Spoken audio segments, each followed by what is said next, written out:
കൊല്ലത്ത് നിർമ്മാണം നടക്കുന്ന ദേശീയപാതയുടെ സംരക്ഷണ ഭിത്തി ഇടിഞ്ഞു താണു. സർവീസ് റോഡിലേക്കാണ് ഇടിഞ്ഞു വീണത്. കൊട്ടിയം മൈലക്കാടിന് സമീപമാണ് സംഭവം. സ്കൂൾ ബസ് ഉൾപ്പെടെയുള്ള വാഹനങ്ങൾ റോഡിൽ കുടുങ്ങിക്കിടക്കുന്നു. ശിവാലയ കൺസ്ട്രക്ഷൻസിനാണ് ദേശീയപാതയുടെ നിർമ്മാണ ചുമതലയുള്ളത്. കടമ്പാട്ടുകോണം കൊല്ലം സ്ട്രെച്ചിലാണ് അപകടമുണ്ടായത്. അതേസമയം സംഭവം അടിയന്തരമായി അന്വേഷിക്കാൻ പൊതുമരാമത്ത് സെക്രട്ടറിക്ക് നിർദ്ദേശം നൽകിയിട്ടുണ്ട് മന്ത്രി മുഹമ്മദ് റിയാസ്.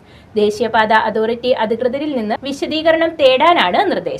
എന്താണ് സംഭവിച്ചതെന്ന് സാങ്കേതിക വിദഗ്ധരെ നിയോഗിച്ച് പഠിക്കുമെന്നാണ് ദേശീയപാത അതോറിറ്റിയുടെ വിശദീകരണം. ദേശീയപാത പ്രോജക്ട് ഡയറക്ടറും സൈറ്റ് എഞ്ചിനീയർമാരും സ്ഥലത്തെത്തിയിട്ടുണ്ട്. മൈലക്കാട് ഇറക്കത്ത് വളരെ ഒരു ഭയാനകമായ ഒരു ദുരന്ത അവസ്ഥയിലേക്ക് നീങ്ങിക്കൊണ്ടിരിക്കുകയാണ്. ഇവിടെ നമ്മുടെ ആറിവാൾ, അതായത് നമ്മുടെ ഈ പറയുന്ന വയലുകളാൽ ചുറ്റപ്പെട്ട പ്രദേശത്ത് നമ്മൾ നിരവധി തവണ നിവേദനങ്ങളിലൂടെ അധികാരികൾക്ക് പറഞ്ഞതാണ്. കുരിയോട്ടുമലയിലും ഒക്കെ ഈ സമാനമായ സംഭവം ഉണ്ടായപ്പോൾ നമ്മൾ പറഞ്ഞതാണ്, ഇത്തരത്തിലുള്ള വാൾ നിർമ്മാണം, ആറിവാൾ നിർമ്മാണം ഇവിടെ ശാശ്വത പരിഹാരമല്ല, ഇത് മാറ്റി സ്പാനിൽ ഉള്ള റോഡ് നിർമ്മിക്കണമെന്നാണ് നമ്മൾ ആവശ്യപ്പെട്ടത്. നമുക്കിത് കാണാൻ കഴിയും. ഇപ്പോൾ കണ്ട ആ സർവീസ് റോഡ് ഇടിഞ്ഞ് താണ് അഗാധമായ ഗർത്തമാണ് ഇവിടെ ഉണ്ടായിരിക്കുന്നത്.